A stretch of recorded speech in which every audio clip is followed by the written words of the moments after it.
What's going on, family? What's going on? What's going on? What's going on? Hey, man, welcome back. Welcome back. Missed you guys for a week. Had to take care of some business, but I'm back, as you can see. And I just want to thank you so much for rocking with me here at Becoming One. There has been some new things that's been released. If you haven't already seen my image, kind of talking about something different, more to come on that. But tonight, I wanted to talk about the gift of the spouse. Okay, gift of the spouse. So I'm just going to read two scriptures and I'm going to get right into it. So, have you ever heard of the term gifts that come from above, right? Well, it says in James 1:17 that every good and perfect gift comes from above, comes down from the Father of lights, right? With whom there is no variation or shadow of turning. And so, good and perfect gifts come from above, coming down from the Father of lights. Okay, here's another one. Ephesians 4:7 to 8. It says, but to each one of us grace was given according to the measure of Christ's gift. Therefore, he says, when he ascended on high, he let captivity captive and gave gifts to men. He let captivity captive and gave gifts to men. So that meant that he had the ability to hold on to something that could keep you captive in order to give you something. And so if you think about it, so in order for us to be able to have access to him, he had to be able to go before us to catch a hold of something that had a hold of us. He says, you know what? Let me get that out of the way so I can give you this. And so that's the kind of God that we serve and that we know. Um, and then tonight, I'm just going to talk about, the gift of a spouse. God gave us many gifts. Gave many gifts, right? You know, with those gifts, there is an expectation that comes with it. And so, in the area of spouse, because this is the page becoming one, and while I do like to focus on marriage and relationships, I do have to get a little biblical and kind of go shift to the little churchy side a little bit. I mean, and that's cool because I believe that God created marriage, that marriage is a God idea, it's not a man idea. Doesn't matter what a person may think otherwise. He created it. And that's what I stand on. No argument. Like, look, no arguing. Ain't arguing nobody. I'm just, that's where I believe. And those that believe with me, you'll keep watching this. Those who don't, you may not. But just hang on. You might hear something that might stick. Um, so tonight I want to talk about the gift of the spouse. And so, if you think about it, brides are prepared, right? They're prepared for the wedding day. They get dressed, and then grooms, they actually just come forward. Brides are prepared. They put the dress on, they do their hair. They're prior to the day, there's all of this thought that goes into her moment when it's actually their moment. It's not her day, it's their day. And it's actually his day because the two shall become one and they shall become one flesh. And it says, if a man will leave his mother and father and be joined to his wife, they'll become one flesh, right? And so what God has joined together, let no man separate. And so this is actually, it's always been God's day, but Western civilization tries to make it seem like it's only the bride's day. Now, listen, ladies, don't come for me. I'm not saying that it's not about you or about celebrating your day. It is, but it's actually beyond that because your greatest day should not be the wedding day. You should have greater and better days beyond the day of I do. The beyond the day of I do is just the start. You get to love and cherish a person and be loved and cherished for the rest of your life. Your husband gets to die being married to you, and you get to die being married to him, and that's a beautiful thing. And so your better days are always ahead of the day that precedes, and day one of the I do, that's just the start, and that's a beautiful thing. And so brides are prepared and grooms, they come forward, right? Brides are prepared and grooms come forward. Brides are, they come to be given, and then grooms, they arrive to receive. You think about the five foolish virgins and the five wise ones, they had to go to the bridegroom. They had to make sure that their lamps were prepared so that they could meet the bridegroom because he was there to receive unto him the people who are going to come to the banquet. And so, five foolish virgins, if you're not prepared to have what you need to have, if you're not prepared with the oil in your lamp, then you may not be able to go into the banquet to see the bridegroom. And so there's so much that if you can catch it, then you can keep it. Because I'm already preaching, I'm already talking. So catch that, because in order to be prepared, you must also make sure that you're ready. And being ready is making sure that the moment before you actually meet the bridegroom where he can receive you, you want to make sure that you're preparing. Okay. So, beyond the day of I do, it's so many moments where there's giving, there's sharing, there's helping, there's loving, there's caring, there's protecting, not just from the wife to the husband or the husband to the wife. Both, it's an exchange of how the two of you are choosing to walk as one, right? There's so many moments of providing and covering, and then the list goes on. It doesn't stop. And so, they talk about how you could not even count all of the miracles that was done when Jesus was alive. There was so many of them. His shadow was powerful enough that if he walked past somebody, they could be healed. If he said, "Peace, be still," it was peace came about. And it's just there's so many things that he did that people are just like, man, I can't even write it all. At some point, the writer was like, okay, Jesus, you doing so many miracles. You walking on water. You calming the seas. You're opening blinded eyes. You tell a man to go dip his body in water. You spit it. I'm like, come on, like you spit in a man's face. Like it's just so many different miracles. But if you think about your spouse, there's so many things that they're doing for you on a regular basis, on your behalf, for your behalf, for your behalf. And the numbers, you can't even count it. You can't even count how many times, brothers, that your wife is thinking about you to do for you to make sure that you're good. Sisters, you can't even count the many times that your husband is at work and there are things that he deal with and he never brings them home to you. He never tells you what's going on because he's thinking about you. And so, but as God records all of our days, he sees it. And maybe that day when you stand before him, he says, you know what, let me show you what your husband did. Let me show you what he did on this day. He's just like, oh. Now, there's no marriage in heaven, but because God is recording our lives, I really feel like I get to have a playback of what my life was while I was on earth. I get to have a playback of moments where Jesus said, you know what, at this point, I protected you from a bullet. From that point, I protected you from this. From this point, I pushed you forward so that you can get closer to me, so that you could also become more like me.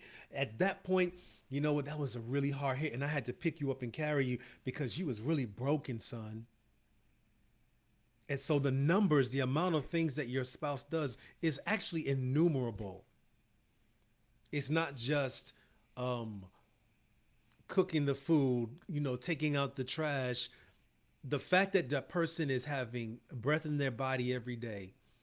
And when they make a decision to love you in whatever way that is, it's too numerous to count. But, today you may have forgotten how much of your spouse has been a gift. It happens. It happens. Let me warn you though, don't forget. If you have to start creating a record of rights rather than a record of wrongs, then you'll start to think of them differently. If you know what, here's a challenge for you. Here's a challenge. Husbands and wives, right? For every time you think about something negative they do, you got to come up with two things that you know that they've done that was positive. Because if you are focusing on the negative, all you're going to see is the negative, and then you will see the negative so much that you can't even see the good that they're doing. You can't see the sacrifice that they're making because the enemy will cause you to maximize the negative and minimize the positive. If you maximize the positive, then man, even when they make a mistake, you be like, "Ugh, it's okay." Because I already know you already done like 7 things that was good. And just 5 minutes ago, I was just thinking about the great things that you've done. And then here's this mistake that you made. And I'm just like, that's a little irritating, but they did just take good care of me. Okay. And so let's talk about gifts, right? Gifts come in different shapes and sizes. It's put to use, or you actually put it on, or you put it to use. Some of you loved your gift, and some of you wish that you didn't get the gift. You remember Christmas time would come and you would open up your presents. And when I was young, I remember one time, just, quick story. I remember one time it was Christmas and we lived in an apartment in Brooklyn, New York, right? Shout out to Brooklyn. And I remember waking up and from the tree to the door was nothing but presents. I literally felt like I walked into a Christmas wonderland. Now, of course, I'm young. When I think about the size of my apartment, but it's still like my parents went off and it was just like presents everywhere and I had a name of a present there and another one over there. By the time it was all said and done, I'm like, man, 1, 2, 3, 4, 13, 14, 15. Like it was just one of the memorable moments that I have. But I had gifts where it was like, yeah, I like it, that's cool. And like most of us, we get, when you're a kid and you get clothes, you just like, ugh. And then your mom be like, you need them clothes. You gonna wear them clothes. You hear what I say? Don't you stick it in your dressing drawer and don't wear it. Like, yeah, mom. But you have some things that you love, and some other things that you don't like as much.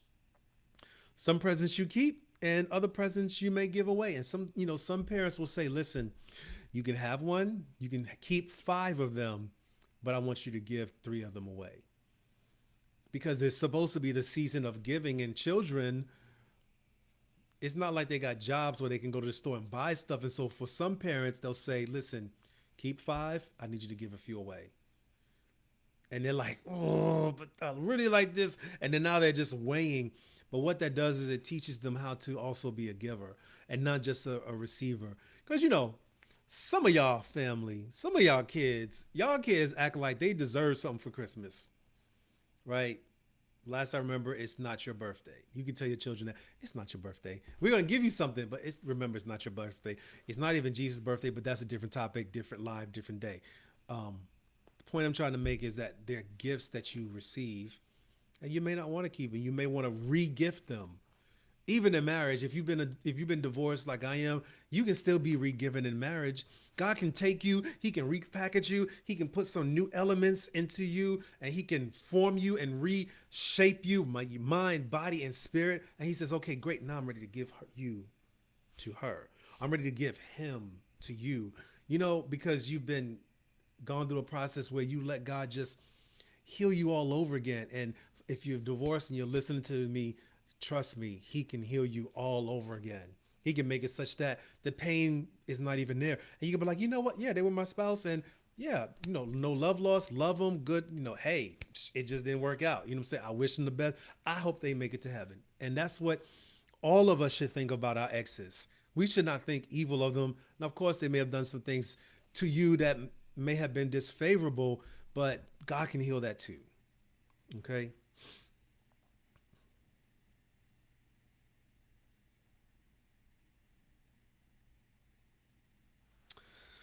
Um, Another thing about gifts is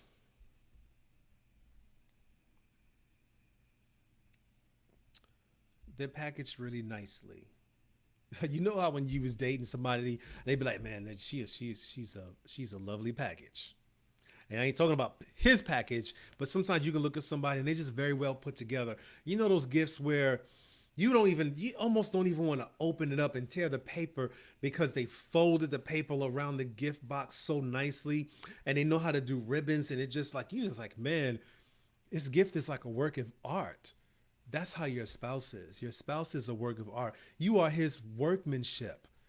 Remember, if you watched my last live, it said we talked about how before God formed you in your mother's womb, that He knew you. He had intimacy. Just go watch it. But He had intimacy with you. He knew you. He knit you while you were in your mom's womb. He was knitting you before you even got into the earth realm. He had time with you.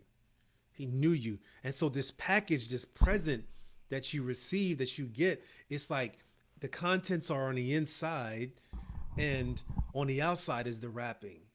And he says, and your mom and your dad for Christmas time, they go, here you go. You look and you have your name on it. Your spouse is somebody that has your name on it. Mm.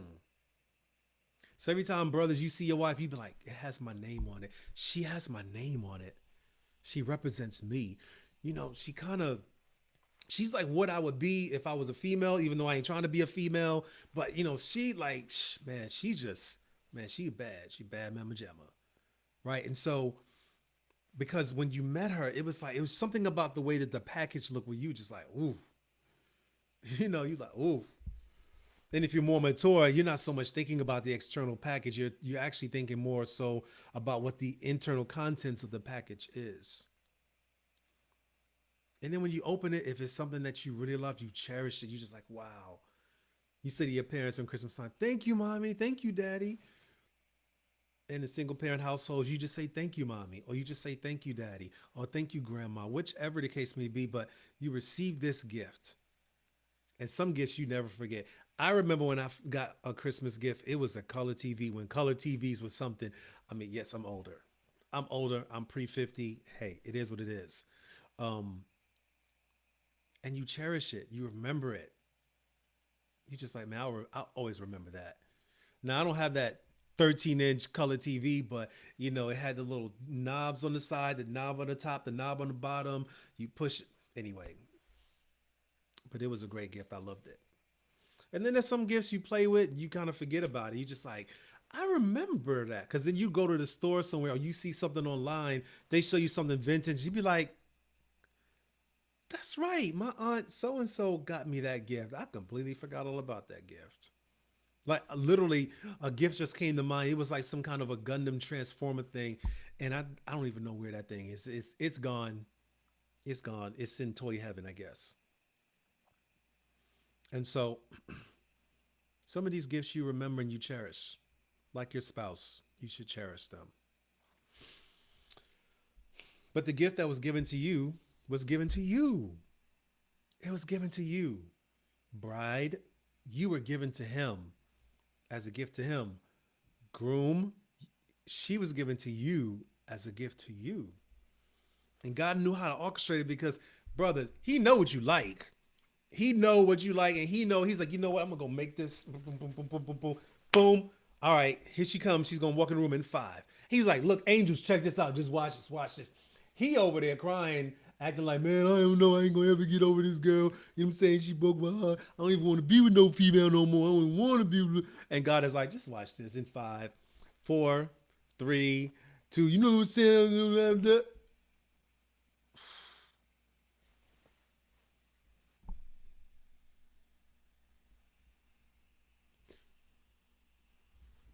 And your boys are like, so whoever your ex girl was, they're like, so I guess you thinking such and such who now, right? You be like, who? What? And so yeah, man, I know her because God knows how to formulate somebody and bring something before you, and you're just like, wow, you can be speechless. God can make you speechless. I don't know who I'm talking to who's divorced, but God can bring somebody before you that will make you just as speechless, if not more, than the person that you're no longer with. And no shade to them. Look, it's over. It's in the past. But God can bring somebody different, new. You'd be like, whoa. Ladies, you could be like, whoa, he does what? He does this. Y'all know how y'all get when y'all be talking, yeah, girl. Blah, blah. Yeah. God can blow your mind again and again and again. Not that you want to have these again and agains, but where you are today, he can re-give you again. And for those who have spouses now, God can repackage that spouse where you're just like, man, there's something different about you. I don't know what it is. The more you stay in the presence of God, the more God forms you and shapes you. And who you are in year 3 is going to be different from who you are in year 13. And the person that you're experiencing in year 13 is not the person you're experiencing in year 3. Hopefully for the better. And even if the two of you are having a difficult time, God can reform you, reshape you, and make you somebody new in Him for them. When He does that, you just like, man, this is the same person, but it's not the same person. And the masterpiece, that fine wine that your spouse becomes, you think about, man, I remember when you was like 20 proof. I remember when you was like, you had these 1, 2 tricks and you knew these few scriptures. Now you know multiple scriptures. Now you pray differently. Now you talk to me different because they took time. Sometimes you need to celebrate the gift that they are when they have just 2 gifts before they get to having 7 gifts.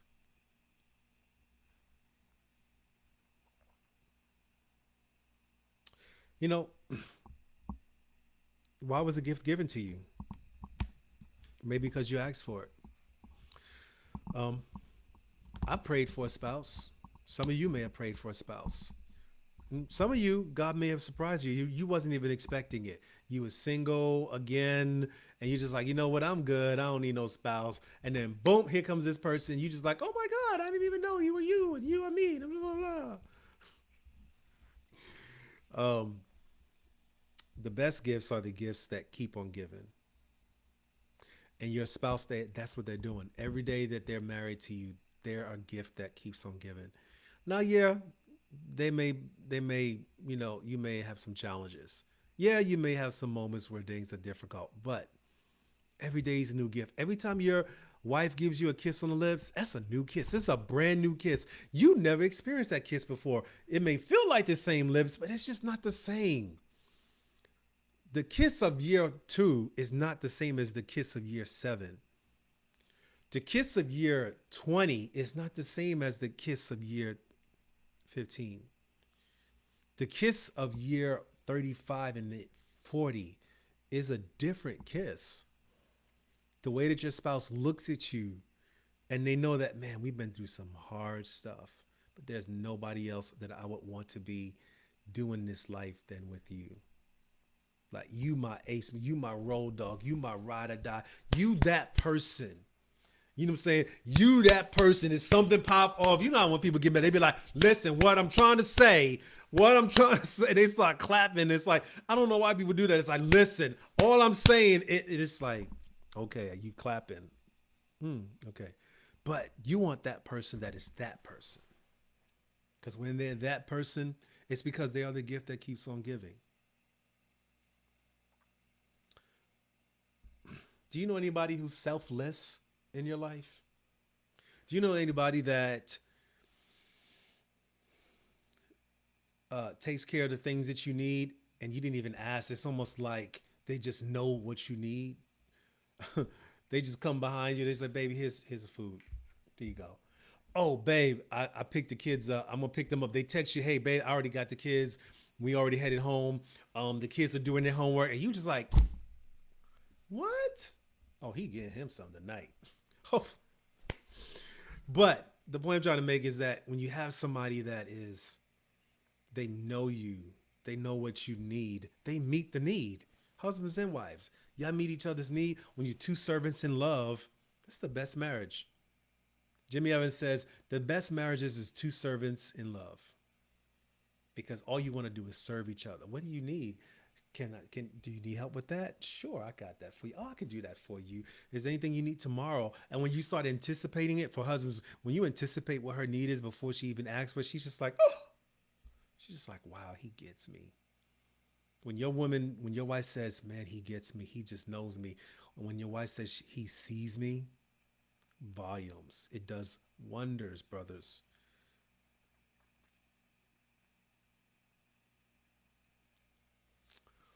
So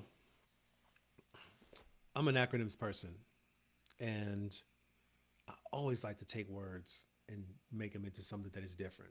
Like leader, the word leader, I'm gonna give you this. You can borrow it, keep it. Just say Marvin Richardson gave it to you. Leaders, living example authorized to deliver exceptional results. You're not just a leader that a person listens to. You're a leader that somebody sees you get things done to the point where they're just like, wow, that's a leader. And the level of influence that a leader has makes you want to become better. And sometimes you're not always seen and noticed, but you're consistent. So do that. So, gift given in full trust is the way I break that out. Your spouse was given to you in full trust, right? Earlier I read the scripture that says he took captivity captive and gave gifts to men. God the Father gave us his son. And then God, our Father, gave you a spouse.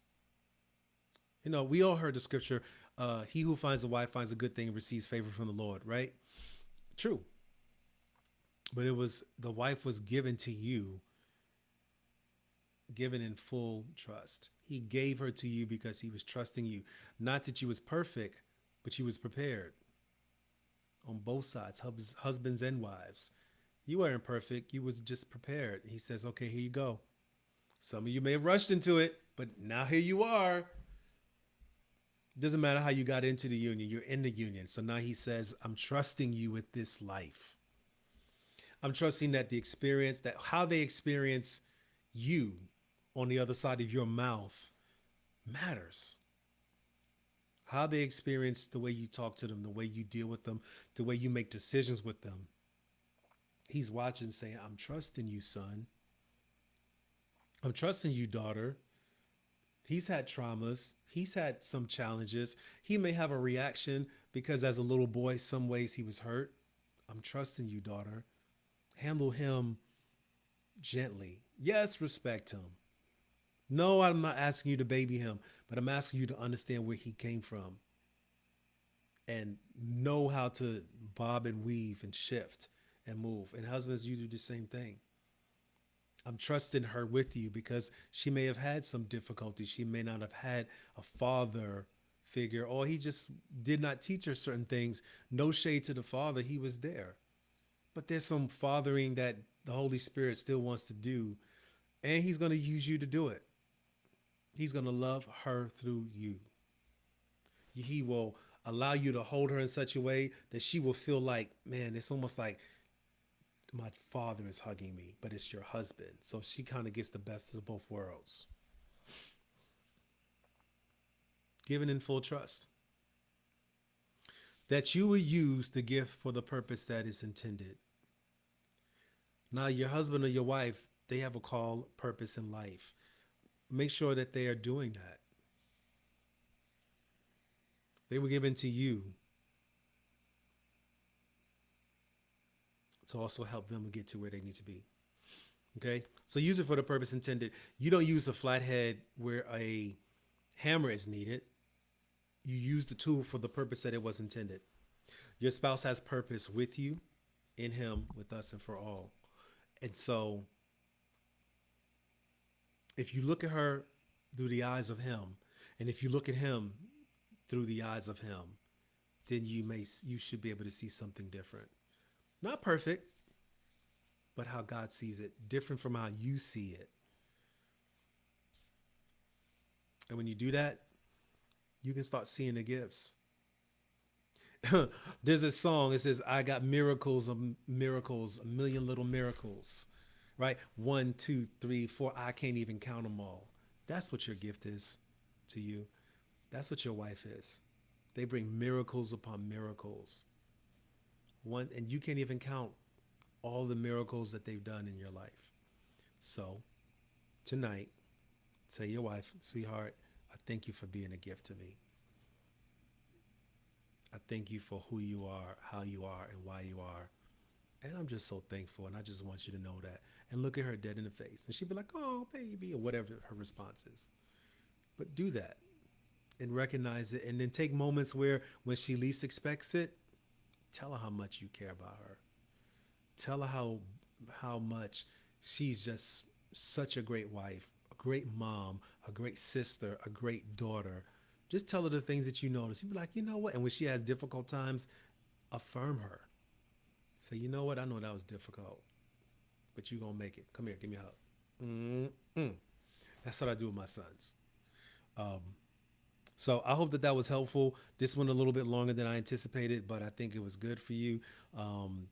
Subscribe. And like I said, I got some other stuff coming up on YouTube. I'll start putting some links so that you can see some other things that I'm doing.